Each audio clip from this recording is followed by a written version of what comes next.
मेरे प्यारे विद्यार्थियों, आज का जो लेक्चर है ये थर्ड सेमेस्टर के लिए ही है।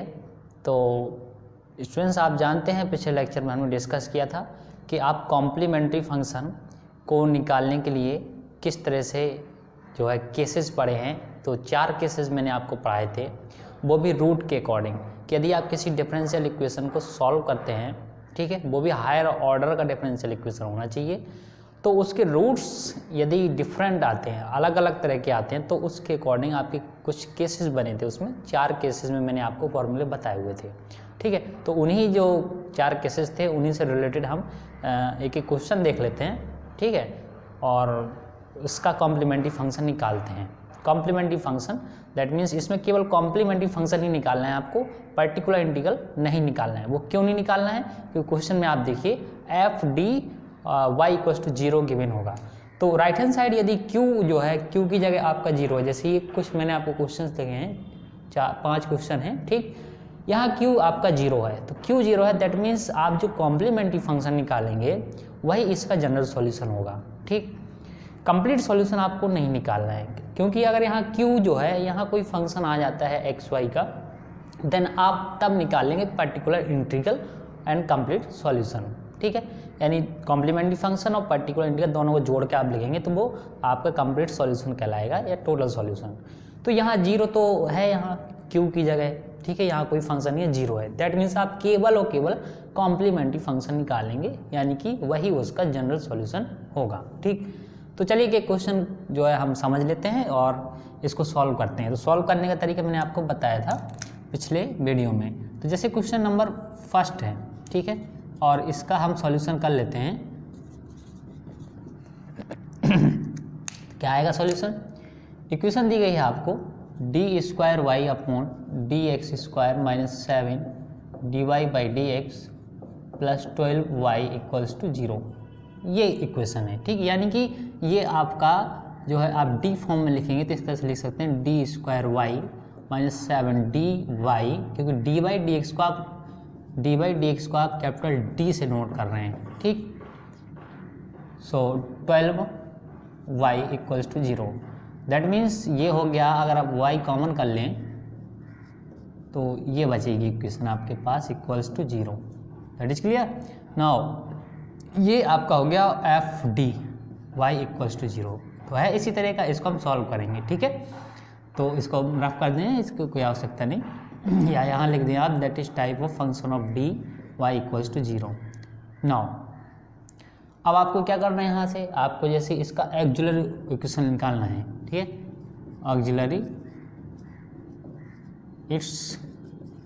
इक्वेशन, ठीक। तो ऑक्सिलरी इक्वेशन कैसे निकलेगा? आपको क्या करना है, y को 0 कर देना है और d की जगह आपको m पुट अप करना है, दैट मीन्स m² - 7m + 12 = 0।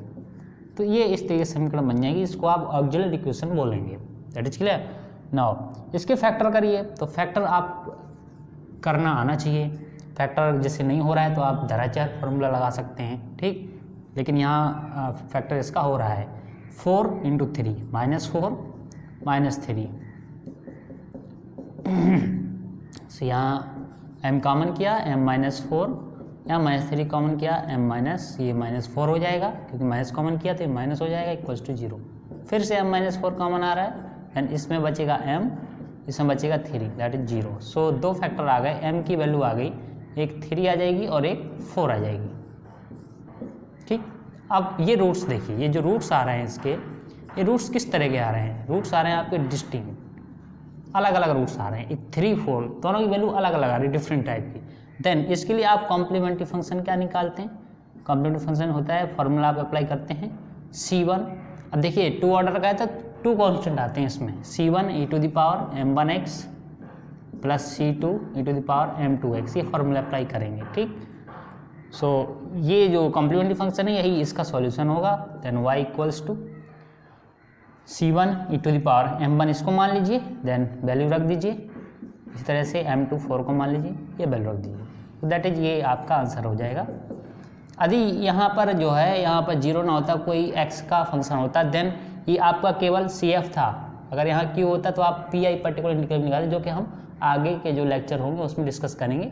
तो पर्टिकुलर इंटीग्रल को भी निकालने के लिए अलग अलग मेथड होते हैं कि ये फंक्शन किस टाइप का हो, तो उस तरह से, ठीक है, पी निकालते हैं और फिर जो पी आई आएगा और सी एफ आएगा, दोनों को ऐड करके फिर वाई निकालेंगे हम, है ना। पिछले लेक्चर में मैंने आपको बताया भी था कि किस तरह से सॉल्यूशन आता है, Y equals to C F plus P I आता है, लेकिन हमें यहाँ केवल सी एफ ही निकालना है, बिकॉज यहाँ राइट हैंड साइड 0 है। That is clear. यानी इस टाइप का इक्वेशन है तो उसमें आपको ओनली कॉम्प्लीमेंट्री फंक्शन निकालना है, ठीक। तो ये मैंने आपको एक क्वेश्चन बताया, ठीक है, पहला। और इसी तरह से हम 5 क्वेश्चन के करके देख लेते हैं। ये पहला सॉल्यूशन था। दूसरा क्वेश्चन देखते हैं।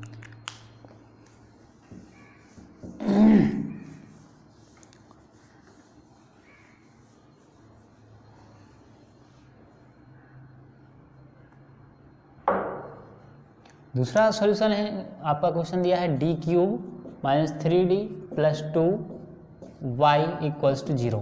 ये क्वेश्चन गिवन है, ठीक है। चलिए, सो इसका हमें सॉल्यूशन करना है। देन आप क्या करेंगे, ये function of D Y equals to 0 है। देन सॉल्यूशन आप लिखेंगे इट्स, इसको इक्वेशन 1 दे देंगे, है ना। इट्स ऑक्सिलरी इक्वेशन, ठीक। तो इक्वेशन फर्स्ट की जो ऑक्सिलरी इक्वेशन आएगी फर्स्ट, ठीक है, या ऐसे लिखें auxiliary equation of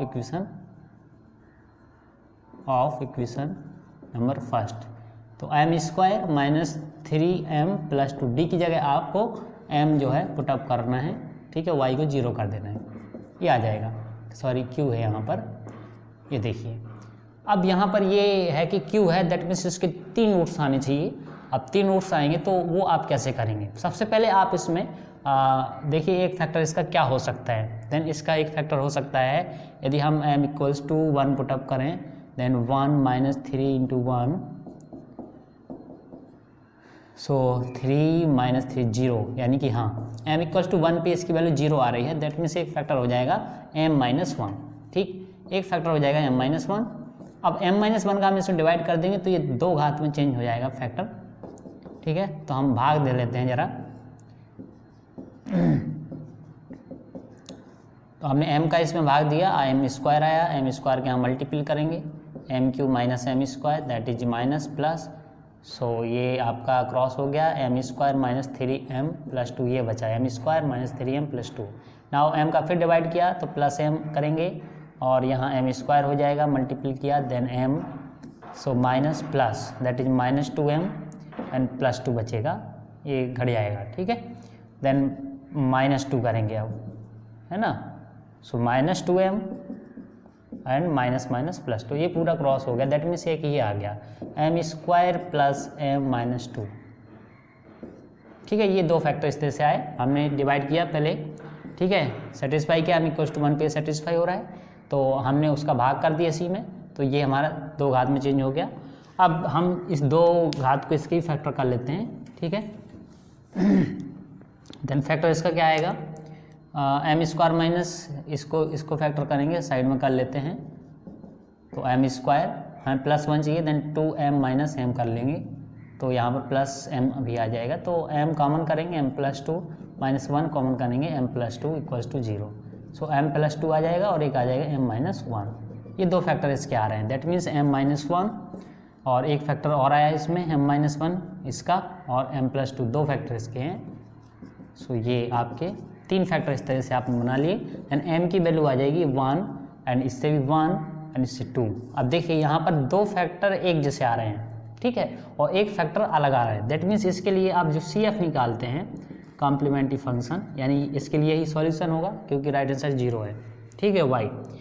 so equals to आप फॉर्मूला लगाएंगे C1 प्लस, देखिए 2 फैक्टर सेम है, C1 प्लस C2 x, 3 होता है तो C1 plus C2 x plus C3 x square, है ना। और e टू दी पावर ये जो आपका फैक्टर है, मान लीजिए m है, ये m1 m2 और ये दोनों किसके बराबर है, मान लीजिए m के बराबर है, ठीक। सो हम यहाँ रखेंगे ये वैल्यू प्लस, अब ये डिफरेंट है, देन इसके लिए c कॉन्स्टेंट मानिए C3 अगला constant e to the power 2, that means अभी यहाँ हम इसको m3 मान लेते हैं, सो m3x। देन आंसर लिखेंगे C1 प्लस C2x और जो कॉमन आ रहा है 1 वो यहाँ रख देंगे, C3 2x। तो ये आपका CF या जनरल सॉल्यूशन आ जाएगा। ठीक है, क्लियर है। तो यहाँ पर ये आपका था, दो जो रूट्स थे वो सेम आ रहे थे, इसलिए हमने इस तरह का फॉर्मूला अप्लाई किया। ठीक, नाउ और अगला क्वेश्चन देखते हैं इसके बाद। तो आई थिंक समझ में आ रहा होगा, CF निकालने का तरीका है। और जब आप PI भी निकालेंगे ना पूरे चैप्टर में, तो आपको CF सबसे पहले निकालना पड़ेगा। ठीक, तो इसको सही से ध्यान से सीख लें। सबसे इम्पॉर्टेंट है ऑक्सिलरी इक्वेशन को सॉल्व करना, रूट निकालना। क्वेश्चन नंबर 3 है, उसमें दिया है dqy/dx³ - 8y = 0। देन हम सॉल्यूशन करेंगे। सो सॉल्यूशन में क्या करना है आपको, सबसे पहले इसको डी फॉर्म में लिख लेना है, dq - 8y = 0 मान लेना है equation first. Then the auxiliary equation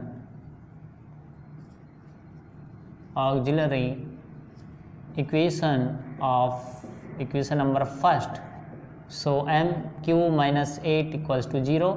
आप यहाँ देख रहे हैं ये 2 का क्यूब है, इक्वल्स टू यहाँ फॉर्मूला आप अप्लाई कर दीजिए AQ - BQ का। देन A - B ब्रैकेट में A² + AB 2m and plus B² that is 4 = 0। ये आ गया m - 2, ये तो फैक्टर है, लेकिन यहाँ इसको आप जो है सॉल्व करना पड़ेगा। तो ये इसमें आप सिंपली फैक्टर नहीं कर पा रहे हैं, सीधाचार लगाना पड़ेगा फॉर्मूला। तो m = आएगा b की वैल्यू है 2 + B² दैट इज 2 का square - 4a is 1 and b is 4, sorry c 4ac होता है ना, एंड c की वैल्यू 4/2 × 1। सो निकालेंगे, रूट्स आएगा -2 + -4 -4 × 4 दैट इज 2 m = -2 + -4 कॉमन करेंगे, रूट से बाहर आएगा तो यहाँ 2 बचेगा, अंदर बचेगा 1 - 4 दैट इज 3 -3 वो भी /2। 2 से आप जो है ऊपर कॉमन कर लेंगे 2, तो -1 ± √3 वो भी माइनस का है ना।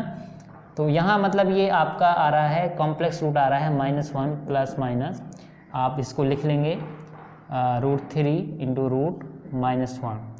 सो इसकी वैल्यू I पुट अप कर दीजिए, देन -1 ± √3 × I। ठीक है, इसका कंपेयर आप करेंगे अल्फा ± I बीटा से। ठीक है ना, यानी कि ये आपका कॉम्प्लेक्स रूट आ रहा है तो इसके लिए अलग होता है फॉर्मूला। यहाँ पर आए -1 ± I √3 = 0। ये m की वैल्यू आ रही है 2 है ना, तो आप ऐसे ना लिख के सीधा ऐसे लिखिए, m की वैल्यू यहाँ से क्या आ रही है 2 आ रही है, तो ये m1 हो गया। m2 कितना आ रहा है m2, अब देखिए m2 एंड m3 दो वैल्यू आ रही है ना, ये m1 और यहाँ से दो वैल्यू आ रही है, एक प्लस की एक माइनस की, तो अल्फा ± I बीटा। ठीक है, इस तरह से 3 वैल्यू होगी। इसमें m2 कितना आ जाएगा, देखिए ये m1 हो गया 2, m2 हो गया आपका alpha + I beta, and m3 हो गया आपका अल्फा -I बीटा। 3 रूट्स आ गए हैं। ठीक है, तो इसके लिए आपको क्या करना है, आप जो है इस तरह से ना लिखें, सीधा इतना लिखें कि m = 2 and m = alpha ± I beta. So alpha की वैल्यू जो भी गिवन है कितनी आ रही है -1 एंड बीटा आ रहा है √3।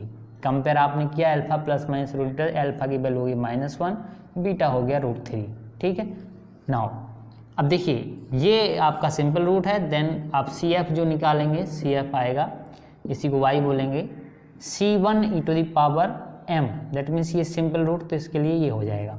ठीक, प्लस अब इसके लिए फॉर्मूला क्या होता है, इसके लिए ये होता है e⁻⁴x ब्रैकेट में C1 cos βx + C2 sin βx। तो बीटा और अल्फा की वैल्यू पुटअप करें तो आंसर आपको इसके अकॉर्डिंग मिल जाएगा।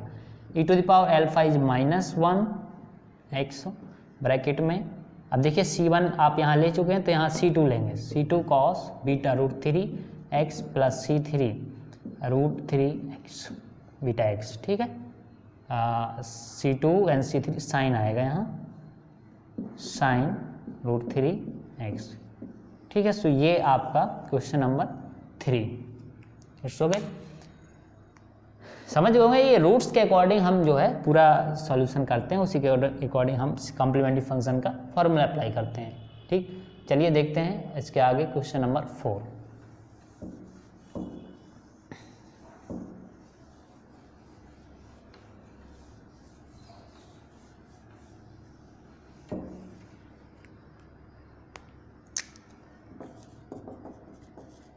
क्वेश्चन नंबर 4 ये रहा, इसका हम डायरेक्ट लिखते हैं ऑक्सिलरी इक्वेशन। देन पहले चलिए इसको डी फॉर्म में चेंज कर लीजिए आप। तो डी स्क्वायर माइनस का 4d प्लस का 4y equals to 0, then its auxiliary equation is M square minus 4m plus 4 equals to 0। तो ये तो सीधे सीधे m माइनस 2 का होल स्क्वायर है भाई, इसका तो फैक्टर होगा एक m माइनस 2, दूसरा m माइनस 2 इक्वल्स टू 0। ठीक, यानी कि m2 and 2, then its solution is complementary function या जनरल सॉल्यूशन, इसी को आप नाम देंगे general solution is c1 e to the power 2x plus c2 e to the power 2x, क्योंकि सेम है दैट मीन्स आप इन्हें डिफरेंट के लिए लगाते हैं, तो c1 plus c2x e to the power 2x। It is clear? ठीक, तो ये आपका रहा जो है क्वेश्चन नंबर 4। अच्छा, क्वेश्चन नंबर हम 5 देखें जरा, 5 में क्या है। क्वेश्चन नंबर 5 जो है, ये कुछ क्वेश्चन मैं आपको सॉल्व करवा रहा हूँ, ठीक है। इसका ऑक्सिलरी इक्वेशन आ जाएगा, क्या आ जाएगा, यहाँ आप देख रहे हैं, y को हम बाहर कर लेते हैं, D square plus D minus 6 आएगा, then M square plus M minus 6, ये आएगा ऑक्सिलरी इक्वेशन। ठीक, सो यहाँ हम इसके फैक्टर का देते हैं माइनस प्लस 3 एंड माइनस का 2, m minus 6 equals to 0। So m common करेंगे, m प्लस 3 बचेगा, माइनस 2 कॉमन करेंगे, m प्लस 3 हो जाएगा। सो एक फैक्टर आ गया m प्लस 3, दूसरा m minus 2 equals to 0, then m की वैल्यू एक आगे माइनस 3, दो से आगे प्लस 2, दोनों डिफरेंट रूट्स हैं। देन इट्स कॉम्प्लीमेंट्री फंक्शन या its general solution y is equals to c1 e to the power m1 minus 3x plus c2 e to the power plus 2x। That is clear? So ये कुछ मैंने आपको 5 सवाल बताए आपको, ठीक है। तो ये रूट्स के अकॉर्डिंग कि आपका रूट्स यदि सिंपल आता है तो क्या फॉर्मूला होता है, और वही सिंपल रूट यदि बराबर आते हैं तो क्या फॉर्मूला है, यदि कॉम्प्लेक्स रूट आता है तो क्या है, ठीक है। तो इस तरीके और भी आपका केस इरेशनल वाला भी होता है कि यदि इरेशनल आ रहा है तो उसमें क्या फॉर्मूला होता है ना। हाइपरबोलिक वाला है c1 e to the power alpha X bracket में c1 cos hyperbolic beta X, and वो भी रूट बीटा होता है, plus c2 sine hyperbolic root beta X. इस तरह से इरेशनल में भी होता है, ठीक है। तो चलिए इससे रिलेटेड ये क्वेश्चन थे, और कॉम्प्लीमेंट्री फंक्शन आपको जो है इस चैप्टर में जितने भी क्वेश्चन रहेंगे सब में फाइंड आउट करना पड़ेगा, इसलिए कॉम्प्लीमेंट्री फंक्शन को अच्छे से सीख लीजिए। बाकी अब अगले जो लेक्चर में आएंगे वहाँ हम आपको पर्टिकुलर इंटीग्रल निकालना बताएंगे। पर्टिकुलर इंटीग्रल तब आप निकालेंगे जब यहाँ q जो है यहाँ 0 ना हो, यहाँ कोई फंक्शन होगा वो भी x का फंक्शन। अब फंक्शन अलग अलग तरीके के हो सकते हो वहाँ, ठीक है। तो चलिए हम उसी में डिस्कस करेंगे कि यहाँ q किस टाइप का फंक्शन हो तो कैसे पर्टिकुलर इंटीग्रल निकालेंगे, ठीक। चलिए मिलते हैं अगले लेक्चर में। Thank you for watching this video.